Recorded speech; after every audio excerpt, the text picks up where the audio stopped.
అందరికీ నమస్కారం. నేను మీ కొరవి వినయ్ కుమార్. కేరళలోని పాలక్కడ్ అసెంబ్లీ నియోజకవర్గం ఉప ఎన్నికతో అసెంబ్లీలోకి బీజేపీ అడుగు పెడుతుందా తెలుసుకుందాం ఈ వీడియోలో. నిజానికి దేశవ్యాప్తంగా మహారాష్ట్ర, జార్ఖండ్ ఎన్నికలతో పాటు అనేక చోట్ల ఉప ఎన్నికలు జరుగుతున్నాయి. అందులో భాగంగా కేరళలోని వయనాడ్ పార్లమెంట్ నియోజకవర్గంతో పాటు మరికొన్ని అసెంబ్లీ నియోజకవర్గాలకు కూడా ఉప ఎన్నికలు జరుగుతున్నాయి. అయితే అందులోని పాలక్కడ్ అసెంబ్లీ నియోజకవర్గం అందరినీ ఆకర్షిస్తుంది. దానికి ప్రధాన కారణం ఏంటో ఈ వీడియోలో తెలుసుకుందాం. పాలక్కడ్ లో పోటీ కాంగ్రెస్ పార్టీ మరియు బీజేపీ మధ్య ఉంది. ఇక్కడ సిపిఐఎం మూడవ ఫోర్స్ గానే ఉంది.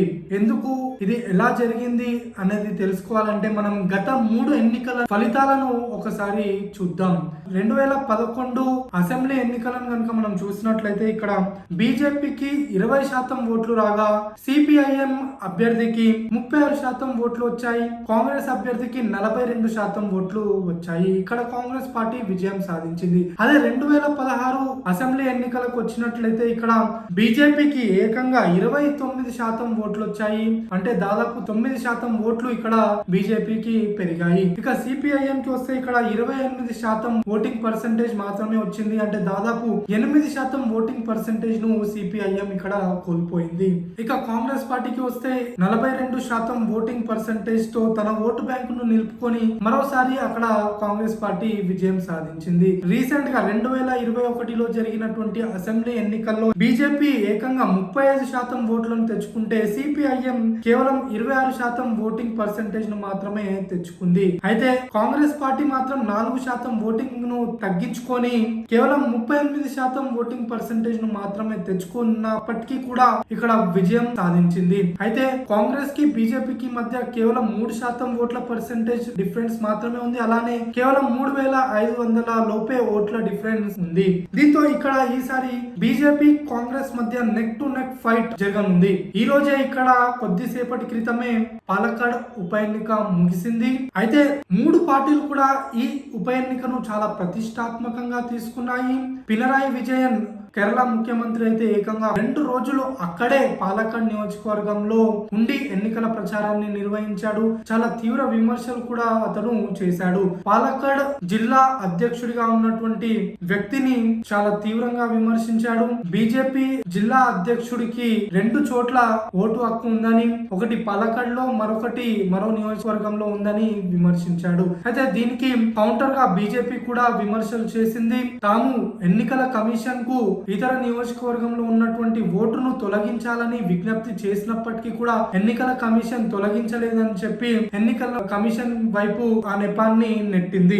అయితే బీజేపీ కూడా మరికొన్ని విమర్శలు చేసింది. ఈ నియోజకవర్గంలో కమ్యూనిస్ట్ పార్టీ దాదాపు 20,000 ఫేక్ ఓట్లను నమోదు చేసిందని వాళ్ళు కూడా విమర్శించారు. ఇలా ప్రతి విమర్శలతో బీజేపీ అలానే కమ్యూనిస్ట్ పార్టీల మధ్య తీవ్ర పోటీ జరిగింది. అయితే ఇక్కడ కాంగ్రెస్ పార్టీ సీనియర్ నాయకుడిగా ఉన్నటువంటి పి సెరెన్ ను కాదని చెప్పి Congress party youth Congress president గా ఉన్నటువంటి రాహుల్ మమ్కుటతిల్ ని తీసుకొచ్చి కాంగ్రెస్ పార్టీ తమ అభ్యర్థిగా నిలబెట్టింది. దీంతో ఆగ్రహించినటువంటి పి సెరిన్ కాంగ్రెస్ పార్టీకి రాజీనామా చేసి ఇండిపెండెంట్ అభ్యర్థిగా ఇక్కడ పోటీ చేస్తున్నాడు. అతనికే సిపిఐఎం పార్టీ మద్దతు తెలుపుతుంది. అలానే బీజేపీ ఒక సామాన్య కార్యకర్త అక్కడ లోకల్ వ్యక్తి అయినటువంటి సి కృష్ణ కుమార్ కు టికెట్ కేటాయించింది. అతనికి ఆర్ఎస్ఎస్ బ్యాక్గ్రౌండ్ కూడా ఉంది. అయితే ఒక ఇంట్రెస్టింగ్ విషయం కూడా ఎన్నికలకు 2 రోజుల ముందు ఇక్కడ చోటు చేసుకుంది. బీజేపీ స్పోక్స్ పర్సన్ అలానే రాష్ట్ర కమిటీ సభ్యుడిగా ఉన్నటువంటి సందీప్ వారియర్ ఎన్నికలకు కొన్ని రోజుల ముందే బీజేపీకి రాజీనామా చేసి కాంగ్రెస్ పార్టీలో చేరారు. అయితే అతను చేరిన వెంటనే ముస్లిం లీగ్ అధ్యక్షుడిని పాలక్కడ్ హౌస్ లో కలుసుకున్నారు. దీన్ని ఏమాత్రం కూడా బీజేపీ నాయకులు జీర్ణించుకోవడం లేదు.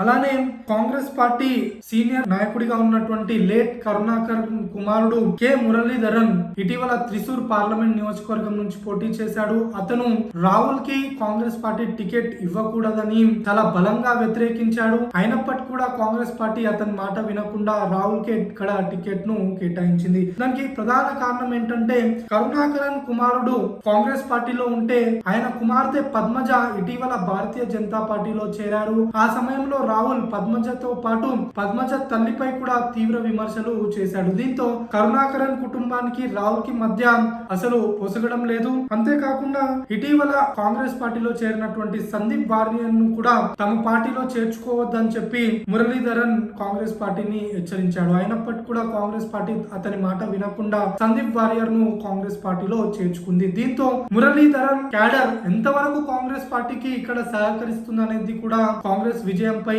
ఆధారపడి ఉంటుంది. మురళీధరన్ పోటీ చేసినటువంటి త్రిశూర్ పార్లమెంట్ నియోజకవర్గానికి చాలా దగ్గరగానే పాలక్కడ్ నియోజకవర్గం ఉంటుంది కాబట్టి ఇక్కడ మురళీధరన్ ఫాలోవర్స్ ఎక్కువగా ఉంటారు. కాబట్టి మురళీధరన్ యొక్క మద్దతు కూడా కాంగ్రెస్ పార్టీకి చాలా కీలకంగా మారుతుంది. ఇక బీజేపీకి వస్తే ఇక్కడ ఇదివరకు పోటీ చేసినటువంటి శోభా సురేంద్రన్ మరోసారి బీజేపీ తనకు టికెట్ కేటాయిస్తుందని భావించారు. కానీ తనకు కాకుండా ఇతర వ్యక్తికి బీజేపీ అక్కడ టికెట్ కేటాయించింది. అయినప్పటికీ కూడా శోభా సురేంద్రన్ పాలక్కడ్ నియోజకవర్గంలోనే ఉండి చాలా తీవ్రంగా అక్కడ క్యాంపెయినింగ్ చేశారు. బీజేపీ విజయం కోసం ఆమె కృషి చేశారు. ఇక బీజేపీ స్టేట్ కన్వీనర్ గా ఉన్నటువంటి సురేంద్రన్ కూడా దాదాపు 15 రోజుల పాటు ఇదే నియోజకవర్గంలో ఉండి ఆయన కూడా క్యాంపెయిన్ చేశారు. అయితే ఈ నియోజకవర్గంలో క్రిస్టియన్స్ ఓట్స్ చాలా కీలకంగా మారనున్నాయి. వాళ్ళు ఎటువైపు ఉంటారనేది కీలకం. వాళ్ళు కనుక గంపగుత్తగా కాంగ్రెస్ వైపు వెళ్తే కాంగ్రెస్ కి విజయ అవకాశాలు ఉంటాయి. వాళ్ళలో చీలిక వస్తే బీజేపీకి విజయ అవకాశాలు ఉంటాయి. ఇందులో కొంతమంది బీజేపీ వైపు కూడా చూస్తున్నట్లుగా తెలుస్తుంది. అయితే బీజేపీకి మాత్రం తనకు ఉన్నటువంటి కోర్ హిందూ ఓట్ బ్యాంక్ ను కాపాడుకొని మరికొంత హిందూ ఓట్ బ్యాంక్ ను కనుక తన వైపు తెచ్చుకోగలిగితే సునాయాసంగా ఈ నియోజకవర్గంలో విజయం సాధిస్తుంది. అయితే ఇది వరకు మెట్రో శ్రీధరన్ ను తీసుకొచ్చి ఈ నియోజకవర్గంలో బీజేపీ పోటీ చేయించింది.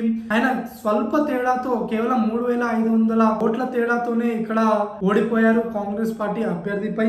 అయితే అప్పుడు సిపిఐఎం తన ఓటు బ్యాంకులో నుంచి ఒక 5000 ఓట్లు కాంగ్రెస్ కు షిఫ్ట్ చేయడం వల్లే మెట్రో శ్రీధరన్ ఓడిపోయాడన్న విమర్శ కూడా ఉంది. అయితే ఇప్పటి వరకు కేరళ చరిత్రలో 2 సార్లు బీజేపీ ఇక్కడ విజయం సాధించింది. ఒకటి 2016లో తిరువనంతపురంలోని నెమన్ అసెంబ్లీ నియోజకవర్గం నుంచి ఓ రాజగోపాల్ ఇక్కడ విజయం సాధించారు. అయితే ఓ రాజగోపాల్ ఒక టవరింగ్ పర్సనాలిటీ. ఆయనకున్నటువంటి సొంత ఇమేజ్ తోనే అక్కడ బీజేపీ గెలిచిందని చెప్పి ప్రతిపక్షాలు అంటే కాంగ్రెస్ సిపిఐఎంలు విమర్శిస్తూ ఉంటాయి. అయితే మొన్న జరిగినటువంటి లోక్సభ ఎన్నికల్లో త్రిశూర్ పార్లమెంట్ నియోజకవర్గం నుంచి సురేష్ గోపి బీజేపీ తరఫున విజయం సాధించారు. అయితే సురేష్ గోపి సినీ యాక్టర్ కావడం వల్లే అక్కడ బీజేపీ విజయం సాధించిందని చాలా మంది ఓటర్లు పార్టీలకు అతీతంగా సురేష్ గోపికి ఓటు వేశారని కాంగ్రెస్ సిపిఐఎంలు ఇప్పటి వరకు విమర్శిస్తూ వచ్చాయి. ఈ నేపథ్యంలో పాలక్కడ్ లో కనుక బీజేపీ విజయం సాధిస్తే ఇది బీజేపీ సొంత విజయంగా చూడాల్సి ఉంటుంది. అలానే బీజేపీ క్యాడర్ యొక్క విజయంగా దీన్ని చూడాల్సి ఉంటుంది. ఈసారి మరి కాంగ్రెస్ సిపిఐఎం లో ఎలాంటి విమర్శలు చేస్తాయనేది చూడాలి.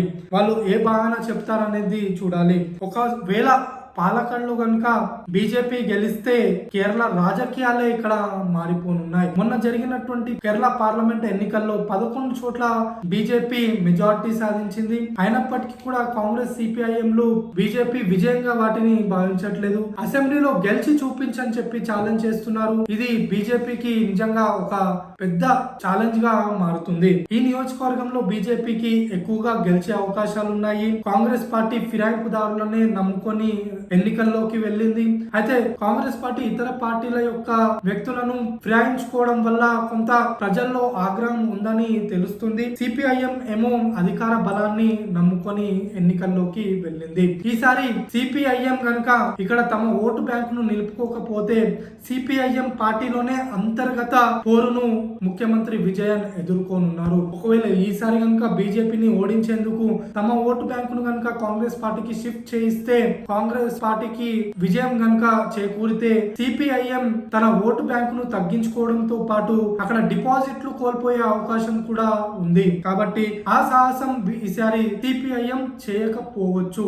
ఏదేమైనప్పటికీ ఈ నియోజకవర్గంలో కాంగ్రెస్ బీజేపీ మధ్య ప్రధాన పోటీ ఉంది.